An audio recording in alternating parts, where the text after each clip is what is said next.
मैं भारतीय जनता पार्टी का निष्णात कार्यकर्ता हूँ और भारतीय जनता पार्टी को केंद्र में स्थापित देखना चाहता हूँ। बार बार की विजयश्री से केवल कल्पना मात्र के कर लेना कि यही उम्मीदवार विजयश्री का वर्ण कर सकते हैं, ये अपने आप में आत्मछल।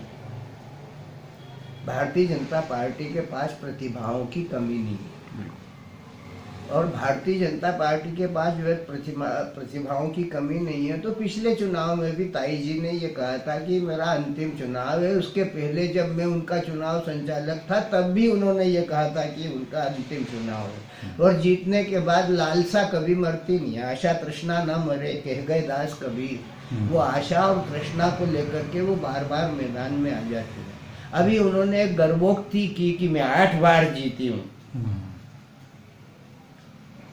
मैं प्रश्न पूछना चाहता हूँ कि वो 8 बार अपने नाम पे जीत गई या कार्यकर्ताओं के बल पराक्रम पर जीत गई? बीजेपी तो अगर इन्हें टिकट, मेरा ये कहना है कि अगर इन्हीं का टिकट रिपीट होता है तो मैं लड़ूंगा चुनाव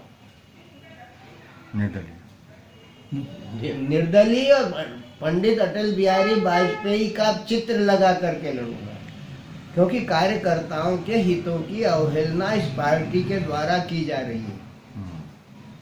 पार्टी ने एक सिद्धांत बनाया था।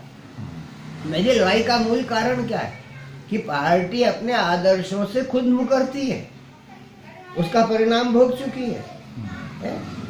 पार्टी ने एक सिद्धांत बनाया था कि 70 से ऊपर की उम्र वाले लोगों को राजनीति में स्थान नहीं रहेगा।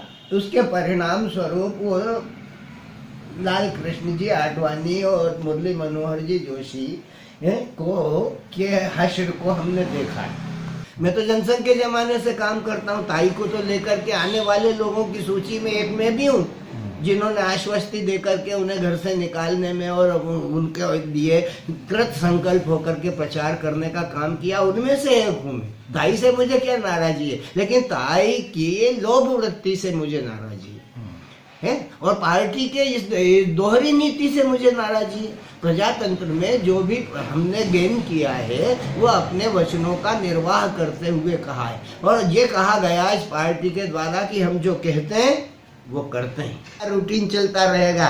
सच को सच की तरह कबूल करने का भाव आना चाहिए। इस शहर में लड़ने के लिए योग्य उम्मीदवार है। कैलाश विजयवर्गीय को चुनाव लड़ाया जा सकता है, वो एक उत्कृष्ट कोटि का नेता माना जाता है, यहाँ पर सर्वमान्य नेता माना जाता है। रमेश मेंदोला प्रदेश में सर्वाधिक वोटों को प्राप्त करने वाला नौजवान कार्यकर्ता है, उसको लड़ाया जा सकता है।